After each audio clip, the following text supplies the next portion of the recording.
काशी के कोई कोतवाल भी है, इस बात से मीना को हैरानी हुई।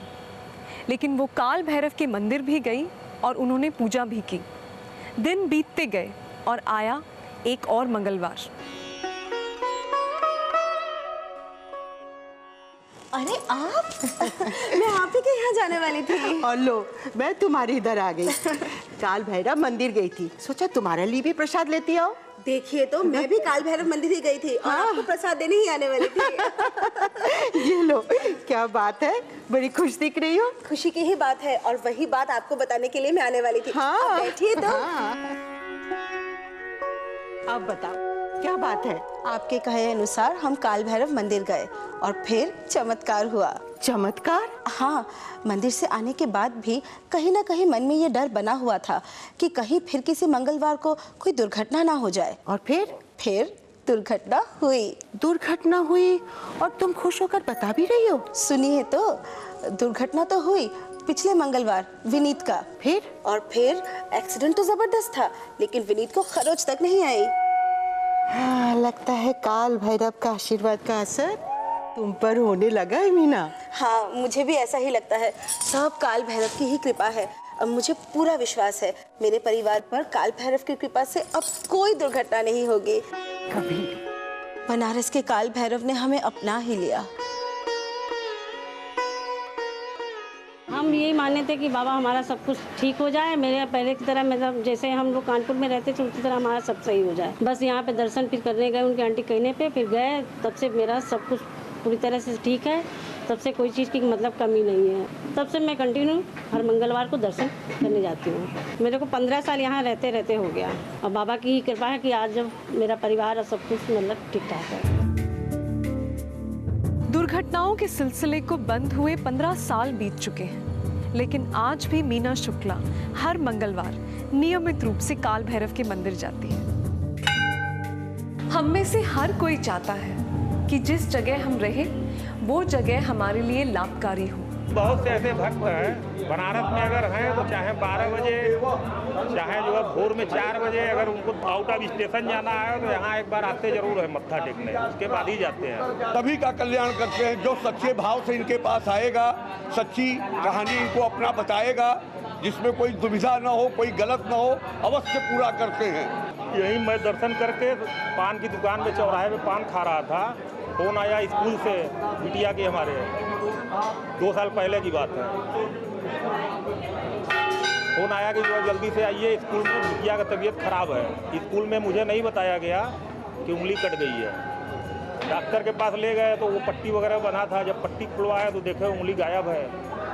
इतना जो है दाहिने हाथ की तर्जनी का ये जो भाग गायब था। हम फिर स्कूल में गए, बिटिया से अपने पूछे कि उंगली कैसे कैसे क्या हुआ। वो बताए कि बाथरूम में हम बाथरूम करके निकल रहे थे, कुछ बच्ची घुस रही थी, वो जो है दरवाजे से कट गया। जाके उसको जो है ढूंढे तो वो टुकड़ा मिला उंगली का। डॉक्टर के यहाँ ले गए, डॉक्टर बोले कि ये नहीं हो पाएगा। हम कहे आप इसको चिपकाइए पहले। वो उसको चिपका दिए। फिर टाँका उनके पास नहीं था, टाँका हम खरीद करके ले आए 1 नंबर का, 0 नंबर का। टाँका वगैरह लगाने में 2-2.5 घंटे का समय लगा। ले आए घर, इन्हीं के भरोसे। 2 दिन बाद जो है यहाँ के जो बढ़िया एक प्रधान डॉक्टर है उनको हम लोगों ने दिखाया। बोले ठीक है, देखिए 1 हफ्ते के बाद वो उंगली जो है उसकी एकदम जुड़ गई, उसका नाखून भी आ गया।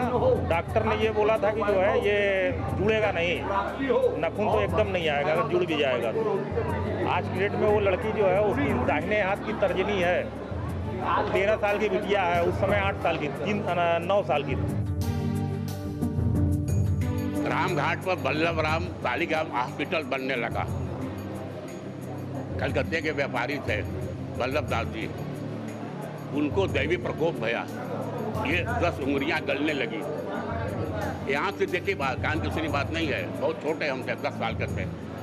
किसी ने कहा कि भैरव की आराधना करो, वो आते रहे स्वयं शाम को 4 बजे एक नौकर को लेकर बाबा का मत्था टेकते रहे। इनका गलना बंद हो गया, जो गल रहा था उंगलियां सब यहाँ तक आ गई, यहाँ गल चुका था वो गलना।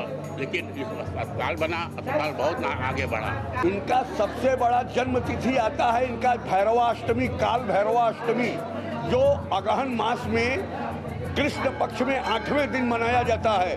काल भैरवा जन्माष्टमी रात को 12 बजे इनकी हजारा की आरती, पंचामृत का स्नान, पूजा पाठ, शराब दारू हर एक चीज इनको चढ़ाया जाता है और उसी वक्त इनको फ्री दर्शन के लिए आम पब्लिक को भीतर भेजा जाता है। बाबा का सबसे प्रिय भोग क्या है?